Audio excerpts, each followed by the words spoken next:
Hello my friends, कैसे हो आप लोग।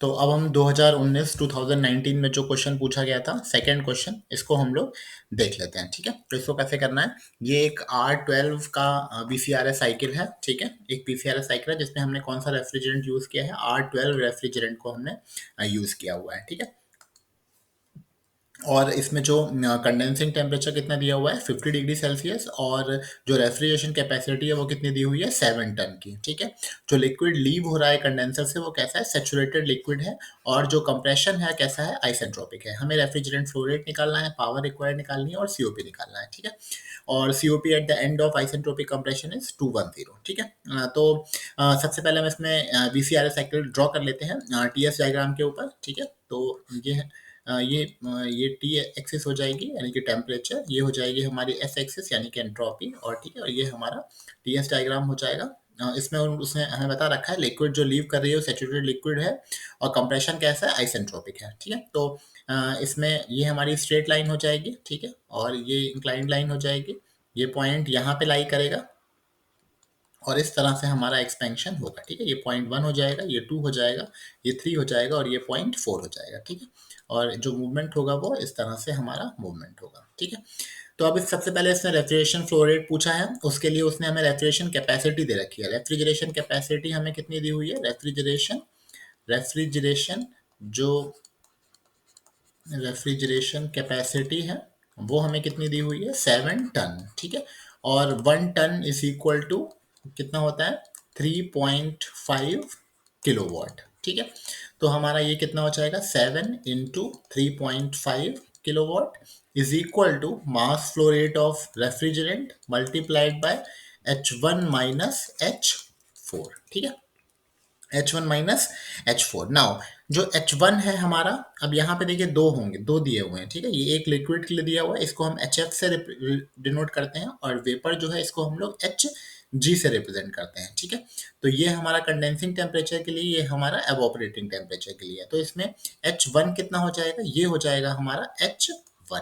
ठीक है, और H4 किसके बराबर है, H4 H3 के बराबर है, और H3 में से कौन सा हो जाएगा, ये हो जाएगा हमारा H3। ठीक है, H3 या फिर आप H4 भी लिख सकते हैं। तो ये कितना हो जाएगा, 7 × 3.5 is equal to mass flow rate of refrigerant multiplied by H1 हमारा कितना दिया हुआ है, 187.3 माइनस H4 H3 के बराबर है, और ये कितना दिया हुआ है, 84.8। ठीक है, इसको हम लोग सॉल्व कर लेंगे तो हमारा mass flow rate of refrigerant आ जाएगा, जो कि हमारा कितना आएगा, 0.23 kg पर सेकेंड। ठीक है, तो हमारा मास फ्लो रेट रेफ्रिजरेंट कितना आ गया, 0.239 kg पर सेकेंड। ठीक है, नेक्स्ट उसने हमसे पूछा है पावर रिक्वायर्ड, तो ये हमारा फर्स्ट पार्ट हो जाएगा। सेकेंड पार्ट है हमारा पावर रिक्वायर्ड। तो पावर रिक्वायर्ड के लिए हम अलग यूज कर लेते हैं। पावर रिक्वायर्ड बेसिकली कितना हो जाएगा, यानी कि वर्क डन, ये कितना हो जाएगा, मास flow rate of refrigerant multiplied bye H2 - H1। तो मास फ्लो रेट ऑफ रेफ्रिजरेंट कितना है, 0.239 मल्टीप्लाइड बाय H2, यहाँ पे कितना दिया हुआ है हमें, क्योंकि यहाँ पे उसने हमें एंथैल्पी दे रखी है, कितनी दे रखी है, 210। ये कितनी दी हुई है, 210 किलो जूल पर केजी। ठीक है, तो हम यहाँ इसको पुट कर देंगे, 210 माइनस H1 कितना दिया हुआ है, 187। ठीक है, 187.397। ठीक है, इसको हम लोग सॉल्व कर लेंगे तो हमें वर्क डन कितना मिल जाएगा, 5.49 किलो वॉट। ठीक है, फिर इसके बाद थर्ड चीज हमें उसने पूछी है सीओपी ऑफ द सिस्टम। तो सीओपी ऑफ द सिस्टम हम अलग कलर यूज कर लेते हैं इसके लिए।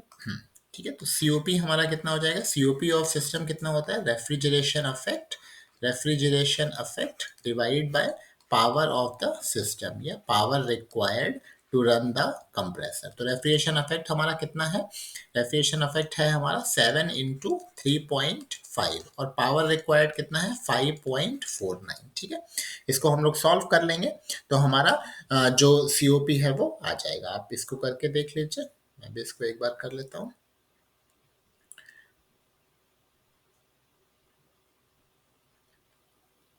ठीक है, ये आ जाएगा आपका 4.46। ठीक है, तो होपफुली आपको ये समझ में आया होगा। ठीक है, सीओपी कितना हो जाएगा, 4.46, और पावर रिक्वायर्ड कितना आ जाएगा, 5.49। ठीक है, इसको हम एक और तरीके से भी निकाल सकते हैं। कैसे निकाल सकते हैं? रेफ्रिजरेशन इफेक्ट कितना है हमारा, H1 माइनस H4, और पावर रिक्वायर्ड जो है वो कितना है, H2 माइनस H1। ठीक है, तो H1 कितना दिया हुआ है, 187.39 माइनस H4 कितना है हमारा, 84.8। ठीक है, डिवाइड बाय H2 हमारा कितना है, 210 माइनस H1 कितना है, 187। इसको आप सॉल्व कर लेना, इससे भी आपको सेम 4.46 ही रिजल्ट मिलेगा। ठीक है, मोस्ट ऑफ द न्यूमेरिकल्स जो आते हैं वीसीआरएस साइकिल में, उसमें अगर चेंज होता है तो ये रेफ्रिजरेंट चेंज हो जाता है। जैसे यहाँ R12 लिखा हुआ है, इसकी जगह पे अमोनिया हो सकता है। ठीक है, अमोनिया हो सकता है या कोई भी हो सकता है, अमोनिया हो सकता है, R134A हो सकता है। ठीक है, या R11 हो सकता है, या इस तरह से रेफ्रिजरेंट वो चेंज कर देंगे, और ये जो प्रॉपर्टीज है हो सकता है आपको ना दे। तो इन प्रॉपर्टीज के लिए आपको क्या करना पड़ेगा, इनके इन पर्टिकुलर रेफ्रिजरेंट्स के जो चार्ट है उनको आपको देखना पड़ेगा, और वहां से आप इन प्रॉपर्टीज को लिख सकते हो। ठीक है, तो होपफुली आपको ये न्यूमेरिकल समझ में आया होगा। ठीक है, अगर आपको अच्छा लगा है तो आप इसको लाइक करिए और सब्सक्राइब करिए। और हमने 2019 का पेपर कर लिए हैं। ठीक है, 2018 के भी कर लिए हैं।